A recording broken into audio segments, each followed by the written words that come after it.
पुराणों में कहा गया है, कलयुग में जब कलिराज का आतंक हद से आगे बढ़ जाएगा, तब कलयुग का अंत और एक नए युग की शुरुआत करने श्री विष्णु कल्कि का अवतार लेंगे। पर कहां होगा कल्कि का जन्म? ये आज भी एक बहुत बड़ा रहस्य है। कहा तो ये भी गया है कि कल्कि वहां आएंगे जहां 7 इमॉर्टल्स और 7 सप्तऋषि आज भी जीवित हो, और जहां ये सभी हिडन ह्यूमंस सदियों से कल्कि के इंतजार में ही रुके हुए हैं। और वहीं ये सभी कल्कि को सिखाएंगे ब्रह्म विद्या और उन डिवाइन अस्त्र शस्त्रों का ज्ञान जो रामायण और महाभारत काल के बाद इस धरती से गायब हो चुके हैं। इंडियन वैदिक स्क्रिप्ट की माने तो हिमालयन रेंज के एक मिस्टीरियस माउंटेन में आज भी एक ऐसी ही अनोखी दुनिया छिपी हुई है जहां ये महामानव अपनी समाधि में लीन है। क्या आपको अंदाजा है कि हम हिमालय के किस माउंटेन की बात कर रहे हैं? हम बात कर रहे हैं कैलाश पर्वत की, एक ऐसे अनोखे माउंटेन की जहां वक्त भी अपनी रफ्तार कई गुना तेज कर देता है, जहां 3 डायमेंशन में महसूस होने वाली हमारी ये दुनिया एक चौथे डायमेंशन में एंटर कर जाती है, और वहां टाइम की डेफिनेशन ही बदल जाती है, जहां रेडार नेविगेशन सिस्टम काम नहीं करते। तो क्या समय की सीमा से परे Kailash time travel, multiverse, multi dimension, time paradox जैसी कल्पनाओं को सच्चाई में बदल सकता है? अगर हमारी कई बातों पर भरोसा न हो तो उनसे पूछिए जो कैलाश की यात्रा पर गए हो और जिन्होंने मानसरोवर में डुबकी लगाई हो। वही मानसरोवर झील जहां आसमान से तारे फरिश्तों की तरह डुबकी लगाने नीचे उतरते हैं और पलक झपकते ही बादलों में वापस छिप जाते हैं। आज के इस मानसरोवर झील को सदियों पहले वैदिक युग में क्षीर सागर कहा जाता था। वही क्षीर सागर जहां विष्णु अपने शेष नाग पर बैठे इस संसार का पालन करते हैं। और कहा तो यह भी गया है कि शेष नाग ही इस धरती को अपने फन पर संभाले हुए हैं। तो क्या आज जिस कैलाश को साइंटिस्ट एक्सेस मंडी कहकर पुकारते हैं, उसके नीचे वो शेष नाग छिपा हुआ है? बौद्ध एंशिएंट स्क्रिप्ट भी कहती है कैलाश के अंदर एक गुप्त शहर है, एक ऐसा शहर जिसकी ना तो कोई जमीन है और ना ही कोई आसमान, जिसे कोई शांग्रीला के नाम से जानता है तो कोई संभाला, तो कुछ वैज्ञानिक इसे एलियंस की दुनिया मानते हैं, तो हिंदुओं के लिए यह शिव का निवास है, उनका कैलाश है। कुछ लोगों के लिए यह धरती और स्वर्ग को जोड़ने का गुप्त दरवाजा भी है। फॉरेन साइंटिस्ट ने तो यहां तक कहा कि कैलाश पर ऊपर चढ़ते वक्त उन्होंने कुछ बहुत ही अकल्पनीय देखा। न सिर्फ इतना, बल्कि कुछ सालों बाद ही उन सभी की मौत भी हो गई।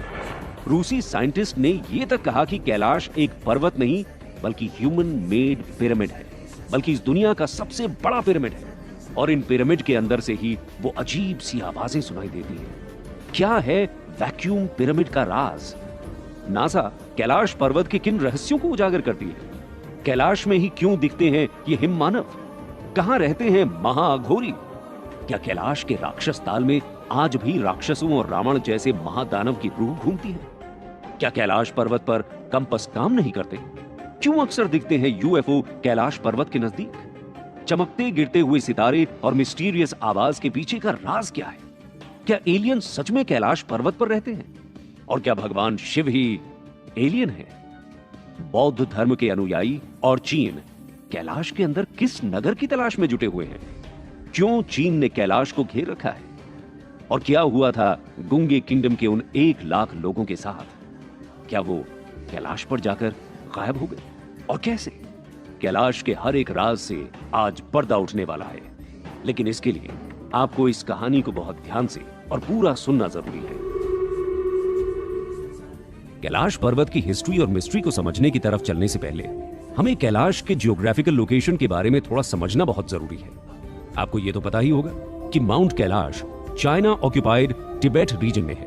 अगर पर्टिकुलर एरिया की बात की जाए तो चाइना के नगारी प्रीफेक्चर रीजन में यह खूबसूरत कैलाश माउंटेन मौजूद है। यहां पर हमें नगारी प्रीफेक्चर को समझना भी जरूरी है। यह वो एरिया है जहां तिब्बत का प्राचीन गुंगे किंगडम 10th सेंचुरी के दौरान बसा हुआ था। अगर गुंगे किंगडम की बात की जाए तो इसका भी कैलाश पर्वत से बहुत गहरा संबंध है। कहा जाता है जब लद्दाख ने गुंगे किंगडम पर अटैक किया तो इस साम्राज्य के 1 लाख लोग कैलाश पर्वत के अंदर ही जाकर कहीं गायब हो गए।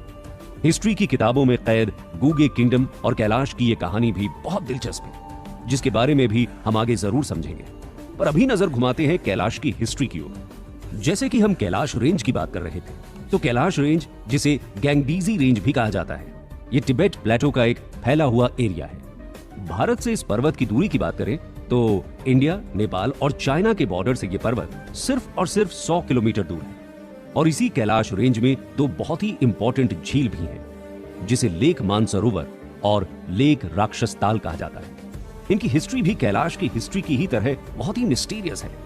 माना जाता है कि 4 इंपॉर्टेंट एशियन रिवर्स का सोर्स भी यही 2 झील और कैलाश माउंटेन है, जिसमें इंडस, सतलुज, ब्रह्मपुत्र के साथ करनाली रिवर आता है, जो गंगा की ही एक ट्रिब्यूटरी है। धार्मिक मान्यता की बात करें तो कैलाश पर्वत का जिक्र 4 अलग अलग धर्मों में मिलता है, जिसकी जड़ें हिंदुइज्म, बुद्धिज्म, जैनिज्म और बौद्ध संप्रदाय के लोगों से जुड़ी हुई हैं।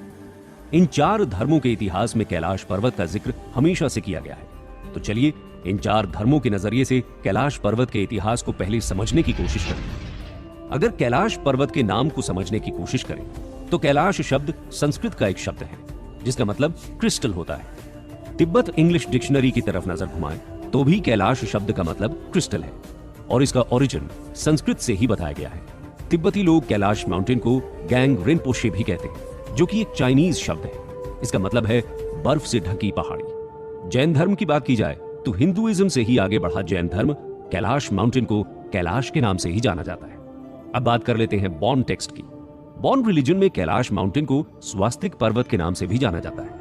कैलाश रेंज के आसपास रहने वाले लोकल लोग इस पर्वत को टाइस माउंटेन भी कहते हैं। कैलाश के बारे में बेसिक जानकारियां तो आपने जान ली। अब चलिए इसके इतिहास को अलग अलग धर्म के हिसाब से समझने की कोशिश करते हैं। चलिए फिर बात करते हैं हिंदुइज्म की। हिंदुओं के सबसे पुराने वैदिक टेक्स्ट ऋग्वेद में भी हिमालयन रेंज की बात की गई है, जिसमें हिमालयन रेंज के अंदर कई पहाड़ों का जिक्र है, जिसमें से एक कैलाश भी है। वैदिक काल में शिव को रुद्र कहकर बुलाया जाता था। यजुर्वेद में भी रुद्र का जिक्र मिलता है, और उनके निवास के रूप में कैलाश पर्वत का नाम वेदों में भी दर्ज है। त्रेता युग की बात करें तो रामायण काल में रामायण के उत्तर कांड में कैलाश पर्वत को लेकर एक कहानी मिलती है, जिसमें बताया गया है कि एक बार रावण चाहता था कि भगवान शिव उसके साथ उसकी लंका में जाकर रहने लगे। उसने भगवान शिव को कैलाश में जाकर बहुत मनाने की कोशिश की, पर जब शिव नहीं माने तो रावण ने कैलाश पर्वत को जड़ से उखाड़कर लंका ले जाने के बारे में सोचा। और कैलाश को जैसे ही वो उखाड़ने लगा, भगवान शिव ने अपना अंगूठा कैलाश पर्वत पर हल्के से दबाया, और रावण की उंगलियां कैलाश के नीचे दबकर रह गई। यही वो समय था जब रावण ने शिव की भक्ति और अपने दर्द के साथ शिव तांडव स्तोत्र की रचना की, जो आज महादेव के सबसे बड़े स्तोत्र के रूप में इंटरनेट में छाया हुआ है, जिसे सुनते ही शिव की एक अलग ही छवि, शिव की भक्ति और शक्ति का एहसास हर किसी के दिमाग में घूमने लगता है। इसके बाद महाभारत काल में पांडवों की कहानी में भी कैलाश पर्वत का जिक्र मिलता है, जिसमें 5 पांडव द्रौपदी के साथ स्वर्ग लोक जाने के लिए कैलाश पर चढ़ाई करते हैं। ये कहानी बताती है कि कैलाश पर्वत महाभारत काल में स्वर्ग जाने का एक गुप्त मार्ग माना जाता था। यहीं पर एक बात यह भी सामने आती है, जो आज भी कही जाती है, कि जीवित रहते हुए आप कैलाश की चोटी पर नहीं चढ़ सकते। अगर आप कैलाश के ऊपर जाना चाहते हैं तो आपको इसके लिए मरना होगा। मरने का मतलब यहां सिर्फ और सिर्फ मौत को गले लगाना नहीं है। यहां पर मौत का मतलब अहंकार से भी है। कहा जाता है जिसका अहंकार मर जाता है उसे ही कैलाश के सही दर्शन होते हैं। इस कहानी में महाभारत में यह भी बताया गया, क्योंकि युधिष्ठिर में अहंकार नहीं था, वो असली धर्मराज कहे जाते थे, इसलिए सिर्फ वही एक कुत्ते के साथ कैलाश की सबसे ऊंची चोटी पर पहुंचे और उसके जरिए स्वर्गलोक तक पहुंच गए। बाकी 4 पांडव और द्रौपदी एक एक करके कैलाश पर ही मृत्यु के साथ जुड़ गए। कैलाश पर्वत को लेकर एक कहानी विष्णु पुराण में भी मिलती है। विष्णु पुराण में कहा गया है कि कैलाश पर्वत के 4 अलग अलग फेस हैं। एक क्रिस्टल, दूसरा रूबी, तीसरा गोल्ड और चौथा गहरे नीले रंग का पत्थर, जिसे लैपिस लाजुली भी कहा जाता है। विष्णु पुराण में यह भी कहा गया है कि कैलाश पर्वत इस पूरी दुनिया का पिलर है और हिमालय रेंज के बिल्कुल बीच में स्थित है। देवी भागवत पुराण की बात की जाए तो ब्रह्मांड की उत्पत्ति और धरती के निर्माण की कथा के साथ ये बताया गया है कि पहाड़ों का निर्माण इस पृथ्वी को एक जगह पर टिकाए रखने के लिए किया गया था। जैसे हम दीवार पर किसी चीज को सही जगह पर रखने के लिए कील ठोक देते हैं, उसी तरह पृथ्वी पर मौजूद ये माउंटेन्स पृथ्वी को एक स्टेबल पोजीशन पर बनाए रखते हैं, जिसमें से कैलाश भी एक ऐसा ही पर्वत है। हिंदू धर्म ग्रंथ के महाशिव पुराण में भी कैलाश पर्वत को भगवान शिव का निवास माना गया है, जिसमें महादेव अपनी पत्नी देवी पार्वती, श्री गणेश, कार्तिकेय और शिव गणों के साथ रहते हैं। शिव पुराण के साथ साथ मार्कंडेय पुराण में भी कैलाश से जुड़ी बहुत सी कहानियां मिलती हैं। हिंदू धर्म के बाद अब जैन धर्म के स्क्रिप्चर्स की बात करें तो जैन स्क्रिप्चर अष्टपद में यह बताया गया है कि पहले जैन तीर्थंकर ऋषभदेव ने इसी पहाड़ के ऊपर मोक्ष को प्राप्त किया था। जैन धर्म के अनुयायी ये भी मानते हैं कि ऋषभदेव को निर्वाण मिलने के बाद उनके बेटे राजा भरत चक्रवर्ती ने कैलाश के ऊपर 3 स्तूप और 24 तीर्थंकर का निर्माण करवाया था। जैन ट्रेडिशन के अनुसार 24वें तीर्थंकर वर्धमान महावीर ने भी यहां जाकर तपस्या की थी। जैन धर्म के बाद अगर बुद्धिज्म की बात करें तो बौद्ध धर्म के लोग कैलाश माउंटेन को मेरू पर्वत या माउंट मेरू कहते हैं। बुद्धिस्ट टेक्स्ट में माउंट मेरू का जिक्र मिलता है। बुद्धिज्म के अनुसार इस पूरे ब्रह्मांड का एक्सेस कैलाश पर्वत को ही माना गया है। तिब्बत और चाइना के कुछ एरिया में रहने वाले बौद्ध धर्म के लोगों का यह मानना है कि उनके बुद्धा ककरा संवरा कैलाश में ही रहा करते थे और इन्हें ही डेम चौक के नाम से जाना जाता है। तांत्रिक बुद्धिस्ट साधु पद्म संभव के बारे में भी कहा जाता है कि 7th और 8th सेंचुरी के दौरान ये कैलाश पर्वत में ही रहा करते थे। हमने पहले भी आपसे जिक्र किया था कि आज तक कैलाश पर्वत की सबसे ऊंची चोटी पर कोई नहीं चढ़ पाया। सिर्फ एक ही ऐसा इंसान है जिनके कैलाश पर चढ़ने का दावा किया जाता है और यह दावा बुद्धिज्म ट्रेडिशन के जरिए ही सामने आता है। उनके अनुसार एक बौद्ध तांत्रिक गुरु मिलारेपा के बारे में कहा जाता है कि इन्होंने 10वीं शताब्दी के दौरान कैलाश पर्वत की सबसे ऊंची चोटी पर फतेह हासिल की थी। बुद्धिस्ट टेक्स्ट में मिली एक कहानी के अनुसार एक बार 2 मैजिशियंस के बीच झगड़ा हुआ, जिसमें से एक तिब्बत के मिलारेपा और दूसरे नारो बोंचुंग थे। झगड़ा इस बात पर था कि कौन ज्यादा ताकतवर है। जब यह साबित नहीं हो पाया तो सभी ने मिलकर यह डिसाइड किया कि जो कैलाश की चोटी पर सबसे पहले चढ़ जाएगा वो जीत जाएगा। दोनों ने अपनी तरफ से कोशिश की। नारो बोंचुंग अपने मैजिक ड्रम में बैठकर पहाड़ की चढ़ाई चढ़ने की कोशिश ही कर रहे थे कि सभी ने देखा मिलारेपा पहले ही कैलाश की सबसे ऊंची चोटी पर पहुंच चुके हैं और वहां बैठकर मेडिटेशन या यूं कहें ध्यान में मग्न है और मिलारेपा इस तरह से जीत गए। यहीं से मिलारेपा के सबसे पहले कैलाश की सबसे ऊंची चोटी पर चढ़ने की बात भी सामने आती है, पर इसे लेकर कोई सटीक एविडेंस मौजूद नहीं है। न ही कभी महान बुद्धिस्ट तांत्रिक मिलारेपा ने अपनी जिंदगी में इस बात का खुलासा खुद अपनी जुबान से किया था। लेकिन बौद्ध धर्म की बात माने तो वो ये जरूर मानते हैं कि मिलारेपा ही इस दुनिया में अकेले ऐसे इंसान हैं जिन्होंने कैलाश पर्वत की सबसे ऊंची चोटी को जीत लिया। बौद्ध धर्म से जुड़ी मान्यताओं के बाद चलिए बात करते हैं बॉन रिलीजन की। अगर आप इस धर्म के बारे में ज्यादा नहीं जानते तो हम आपको बता दें कि तिब्बत रीजन में यह धर्म पाया जाता है। ये कुछ बौद्ध धर्म जैसा ही है, या आप ये कह सकते हैं कि ये बुद्धिज्म से निकलकर ही 10th सेंचुरी के दौरान एक अलग धर्म की तरह हमारे सामने आया। बॉन रिलीजन को मानने वाले कैलाश पर्वत को एक पवित्र और जादुई माउंटेन मानते हैं और इसे स्वास्तिक माउंटेन भी कहते हैं। इस धर्म के लोगों ने ही कैलाश पर्वत को एक्सिस मुंडी का नाम भी दिया है। इनके अनुसार इस पूरी धरती का एक्सिस या कहें centre of the earth Kailash पर्वत है। तो ये तो थी कैलाश माउंटेन से जुड़ी धार्मिक मान्यताएं, लेकिन कैलाश रेंज में कैलाश पर्वत के बहुत ही पास मौजूद राक्षस ताल और मानसरोवर लेक के बारे में नहीं जाना तो फिर क्या जाना। तो चलिए इन झीलों के इतिहास और इनकी मिस्ट्री की तरफ एक नजर घुमाते हैं। अगर आप भी उन लोगों में से एक हैं जिन्हें लगता है कि दुनिया की कोई भी चीज आपको चौंका नहीं सकती, दुनिया की कोई भी खूबसूरती आपका ध्यान अट्रैक्ट नहीं कर सकती, तो एक बार आपको मानसरोवर झील के पास जरूर जाना चाहिए, क्योंकि उसके बाद आपके सोचने का तरीका ही हमेशा के लिए बदल जाएगा।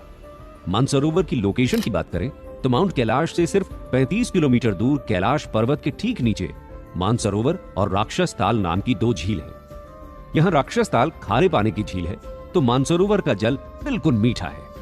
मानसरोवर झील की यात्रा पे गए बहुत से लोगों का यह भी कहना है कि अगर मानसरोवर झील के ठीक सामने बैठकर ध्यान लगाया जाए तो थोड़ी ही देर में ऐसा महसूस होता है जैसे आसमान से तारे नीचे उतरकर झील पर गिरते हो और थोड़ी देर बाद वापस ऊपर चले जाते हैं। आसमान से झील और कैलाश के ऊपर गिरते इन सितारों का रहस्य आज तक कोई नहीं सुलझा पाया, लेकिन इसका अनुभव सैकड़ों लोगों ने किया है। तिब्बत के लोग इस झील को मापन युत्सो भी कहते हैं।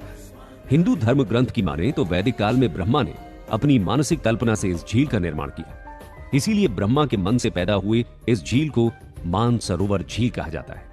यहाँ मानस का मतलब दिमाग है तो सरोवर का मतलब झील है। विष्णु पुराण में भी इस दुनिया की 5 पवित्र झीलों का जिक्र मिलता है, जिनमें से एक मानसरोवर झील भी है। नेपाल से करीब 50 किलोमीटर और भारत के उत्तराखंड से 100 किलोमीटर दूर तिब्बत के साउथ वेस्ट रीजन में ये दोनों झील मौजूद हैं।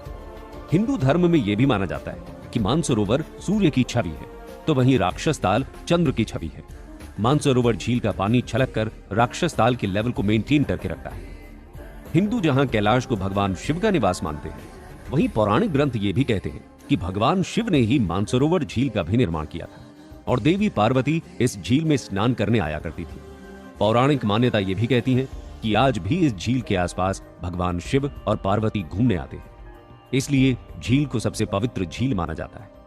भले ही आज इसमें डुबकी लगाने में प्रतिबंध चाइना के द्वारा लगा दिया गया हो, लेकिन पौराणिक मान्यताएं कहती हैं कि मानसरोवर में डुबकी लगाने और इसका पानी पीने वाले लोगों के सारे पाप खत्म हो जाते हैं। बौन रिलीजन में भी इस झील को बहुत पवित्र माना जाता है। बौद्ध ग्रंथों में भी इस झील का जिक्र मिलता है। वहीं जैन धर्म के लोग मानते हैं कि उनके पहले तीर्थंकर ऋषभदेव ने इस झील को बनाया था और इसी के पास उन्हें निर्वाण मिला था। जैन तीर्थंकरों की भी बहुत सी कहानियां मानसरोवर झील से जुड़ी हुई हैं। मानसरोवर भी कैलाश की तरह बहुत मिस्टीरियस माना जाता है, जहां जाने वाले लोग बताते हैं कि इस झील के सामने आते ही कई लोगों की आंखों से आंसू बहने लगते हैं, अपने आप ही आंखें भर आती हैं, इमोशंस उछल उछल कर बाहर आने लगते हैं। ऐसा लगता है जैसे मन अंदर से पवित्र हो गया हो। एक अजीब सा अट्रैक्शन इस झील की तरफ महसूस होता है। मानसरोवर झील की पवित्र यात्रा पर गए लोगों का यह भी कहना है कि अगर आप पूर्णिमा के दिन मानसरोवर के किनारे पहुंच जाते हैं तो आपको इसकी खूबसूरत कई गुना ज्यादा दिखाई देती है। साथ ही इसमें डुबकी लगाने और इसे देखने का सबसे अच्छा समय ब्रह्म मुहूर्त माना जाता है। सुबह 3 बजे से लेकर 4 बजे के बीच अगर आप इस झील के किनारे पहुंचते हैं तो ये झील आपको समुद्र की तरह दिखाई देती है। ऐसा लगता है जैसे आप किसी सी बीच के किनारे बैठे हो, जहां झील का पानी और आसमान से उतरते बादल एक दूसरे को छू रहे हो। हिंदू पौराणिक मान्यताओं के अनुसार भी मानसरोवर झील को क्षीर सागर भी कहा गया है। माना यह भी जाता है कि इसी झील के नीचे शायद शेषनाग या फिर भगवान शिव के गले का हार वासुकी भी हो सकता है। इस झील के आसपास आपको कोई पेड़, कोई बड़ी घास, फूल कुछ भी दिखाई नहीं देते। इसके आसपास सिर्फ सवाना घास के मैदान है, जिसकी घास बहुत छोटी छोटी है। आसपास के लोगों का यह भी कहना है कि ये झील और इसके आसपास का टेम्परेचर बहुत जल्दी बदलता है। कुछ ही समय में आपको ठंड लगती है तो कुछ ही पल बाद ऐसा लगता है जैसे गर्मी कई गुना ज्यादा बढ़ गई हो। इन सवाना घास में लेटने का अनुभव जिन लोगों ने लिया है, उनका भी कहना है कि घास कभी ठंडी तो कभी बहुत ज्यादा गर्म महसूस होती है, लेकिन झील का पानी हमेशा ठंडा और मीठा ही रहता है। अक्सर रात के वक्त और सुबह सुबह, जिसे हम ब्रह्म मुहूर्त भी कहते हैं, कैलाश मानसरोवर की यात्रा में गए हुए लोगों ने झील के ठीक ऊपर आसमान में यूएफओ को उड़ते भी देखा है, जिसे लोग एलियन से जुड़ा हुआ मानते हैं। मानसरोवर झील से जुड़ी एक और मिस्ट्री ये भी है कि इसका पानी हमेशा शांत रहता है। इसमें कोई हलचल दिखाई नहीं देती। टेम्परेचर में भी कभी कोई अंतर नहीं पड़ता, जबकि इस झील के ठीक बगल में मौजूद राक्षस ताल का टेम्परेचर और उसके पानी का आकार वेदर के अनुसार बदलता रहता है, पर मानसरोवर में मौसम का असर नहीं होता। यह भी एक बहुत बड़ा राज है जिसे आज तक कोई साइंटिस्ट सॉल्व नहीं कर पाया। मानसरोवर झील की तरह ही राक्षस ताल से भी बहुत सी कहानियां जुड़ी हुई हैं। हिंदू धर्म ग्रंथ की माने तो राक्षस ताल ही वो जगह है जहां रावण ने भगवान शिव के दर्शन पाने के लिए कठोर तपस्या की थी। कहा जाता है कि रावण की एनर्जी आज भी राक्षस ताल के आसपास मौजूद है, इसीलिए राक्षस ताल जाने वाले लोगों को एक नेगेटिव एनर्जी की फीलिंग होती है। इसे राक्षस ताल राक्षस राज रावण के कारण ही कहा जाता है, जिसका पानी खारा है, जबकि इसके ठीक बगल में मौजूद मानसरोवर झील का पानी बिल्कुल मीठा है। माउंट कैलाश के ठीक नीचे मौजूद इन दोनों झीलों के पानी में इतना अंतर भी एक बहुत बड़ा रहस्य है। साइंटिस्ट अक्सर रिसर्च करने यहां आते हैं, लेकिन उन्हें अभी तक इन दोनों झीलों के पानी में अंतर का पता नहीं लगा। मानसरोवर झील की तरह राक्षस ताल भी लोगों को अपनी तरफ अट्रैक्ट करता है। ये कुछ ऐसा ही है जैसे नेगेटिविटी का अट्रैक्शन पॉजिटिविटी से बढ़कर होता है।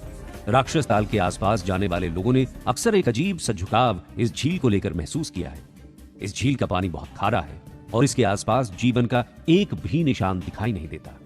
कोई पक्षी नहीं, कोई घास नहीं।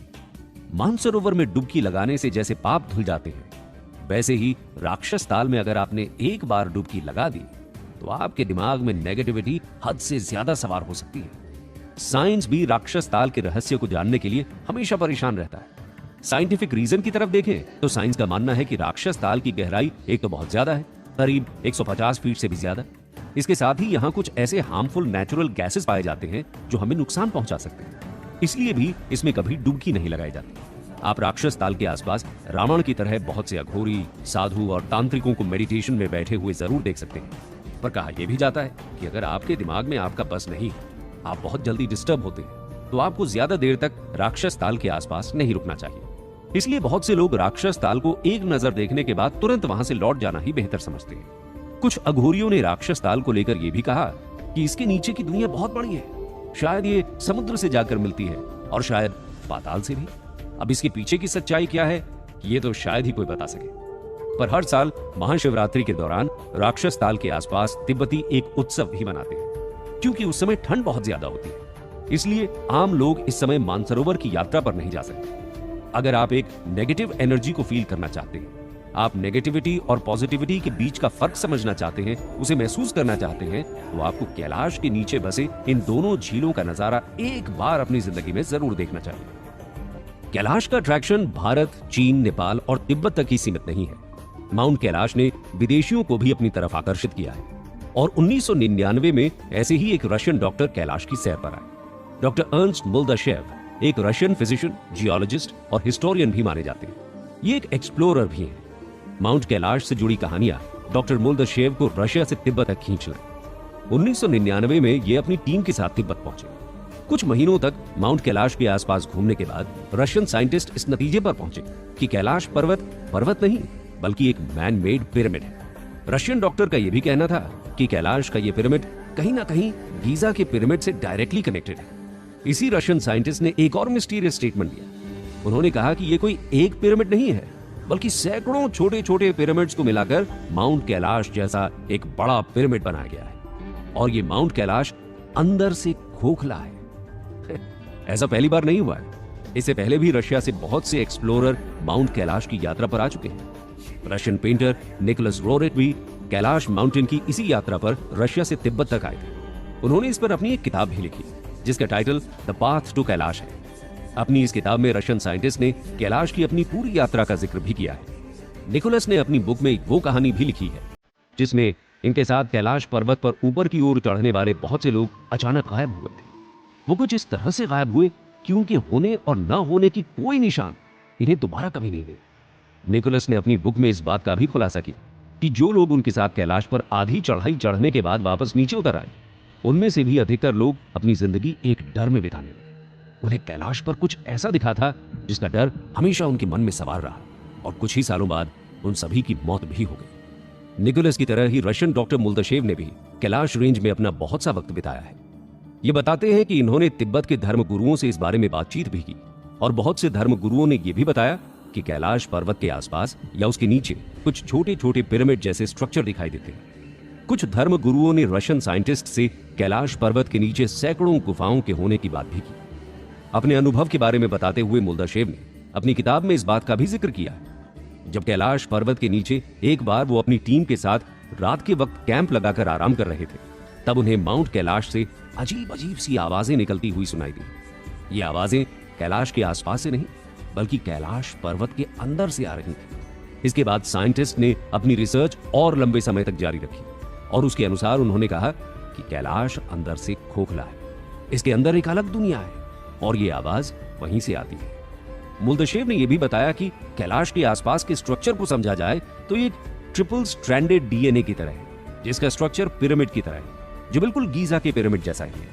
इसलिए वो ये दावे के साथ कहते हैं कि गीजा का पिरामिड और कैलाश माउंटेन के बीच कोई गहरा संबंध है। मोल्दाशेव और उनकी टीम कैलाश के ऊपर पड़ने वाले उन अनोखी रोशनियों का भी जिक्र करते नजर आते हैं। उन्होंने ये भी कहा था कि रात के वक्त कैलाश के ऊपर अलग अलग तरह की लाइट आसमान से नीचे आती दिखाई देती है, जो कैलाश माउंटेन की खूबसूरती को कई गुना ज्यादा बढ़ा देती है। साइंटिस्ट ने यह भी दावा किया कि उन्होंने सैकड़ों चमकते हुए सितारों को कैलाश पर्वत मानसरोवर झील के ऊपर गिरते हुए देखा है और कुछ स्वास्तिक जैसी आकृतियां भी उन्हें कैलाश माउंटेन के ऊपर चमकती हुई दिखाई दी, लेकिन उसके पीछे का कारण वो नहीं समझ पाए। हालांकि बाद में बहुत से साइंटिस्ट कैलाश माउंटेन को लेकर अपनी रिसर्च के लिए तिब्बत आते रहते हैं, पर किसी ने भी पिरामिड शेप स्ट्रक्चर को लेकर कोई भी बात नहीं की। हाँ, लेकिन यहाँ आने वाले अधिकतर रिसर्चर्स का ये जरूर मानना है कि कैलाश के अंदर सैकड़ों गुफाएं हैं जो बहुत गहराई तक जमीन के अंदर जाती हैं। कहाँ जाती हैं ये किसी को नहीं पता। कुछ साइंटिस्ट ये भी कहते हैं कि कैलाश पर्वत के नीचे गोल्ड माइंस है। अर्न्स्ट मोल्दाशेव रशियन डॉक्टर होने के साथ साथ मिथोलॉजिस्ट भी माने जाते हैं। इन्होंने इस तरह के विषयों पर अपनी रिसर्च के अकॉर्डिंग बहुत सी किताबें लिखी हैं। इनमें से एक किताब where do we come from में इन्होंने अपनी हिमालय और कैलाश की यात्रा का जिक्र किया है। मुल्तशेफ ये भी मानते हैं कि टिबेटन सीक्रेट टेक्स्ट में लिखी गई ये बातें सही है। तिब्बती और बुद्धिज्म टेक्स्ट में हिडन सिटीज की बात की गई है। बौद्ध साधु कहते हैं कि कैलाश की गुफाओं के अंदर से एक अनोखी दुनिया के लिए रास्ता जाता है, और रशियन साइंटिस्ट का भी यही मानना है। उनका भी कहना है कि इन पिरामिड के अंदर कुछ अनोखी दुनिया बसती है। अब वो एलियंस की दुनिया है या तिब्बती धर्मगुरुओं के द्वारा बताया गया एक दूसरा लोक, जहां जाने का रास्ता तो गुफाओं के जरिए दिखाई देता है, पर ये गुफाएं धरती के अंदर कहां तक जाती हैं और कहां जाकर पहुंचती हैं, ये किसी को नहीं पता। रशियन ही नहीं बल्कि अमेरिकन साइंटिस्ट भी कैलाश को लेकर हमेशा क्यूरियस रहते हैं। 2015 में नासा ने भी ऐसी ही एक कोशिश की थी। नासा ने इस सवाल का जवाब तलाशने की कोशिश की कि क्यों कभी कैलाश को कोई जीत नहीं पाता, क्यों कैलाश की चोटी पर कोई चढ़ नहीं पाता, और क्यों कभी कोई हेलीकॉप्टर कैलाश के ऊपर नहीं उड़ाया जाता। लेकिन नासा के साइंटिस्ट इसके लिए कैलाश पर्वत पर जा नहीं सकते थे, और चाइना ने भी 2001 के बाद कैलाश के ऊपर जाने पर रोक लगा दी थी। इसलिए नासा ने सैटेलाइट के जरिए कैलाश को समझने की कोशिश की। नासा ने कैलाश के ठीक ऊपर गूगल नेविगेशन सिस्टम के जरिए सैटेलाइट लॉन्च किया, और जो रिजल्ट सामने आया उसने नासा को भी हैरान कर दिया। नासा ने अपनी रिसर्च के जरिए यह साबित किया कि कैलाश इस पूरी धरती का सेंटर है। इसके साथ ही गूगल इमेज में कुछ ऐसी तस्वीरें भी सामने आई, जिसे कभी शिव की परीक्षा आई तो कभी ओम का निशान माना गया। रशियन साइंटिस्ट ने मैन मेड पिरामिड की बात तो कह दी, पर अगर ये बात सच भी है तो उन सैकड़ों छोटे छोटे पिरामिड्स को मिलाकर एक बड़ा पिरामिड किसने बनाया? फिर कैसे उसे एक माउंटेन का रूप दिया गया? ये आज भी एक राज है। लेकिन ये तो सच है कि चाहे ये पिरामिड हो या मिस्टीरियस गुफाएं, और उन गुफाओं से जाता कोई अनोखा रास्ता, पर कैलाश के अंदर कुछ तो ऐसा है जो सबको हैरान करता है। कि आप भी कैलाश के अंदर छिपी उन हिडन मिस्टीरियस सिटीज का रहस्य जानना चाहते हैं? अगर हाँ, तो हमारे साथ बने रहिए।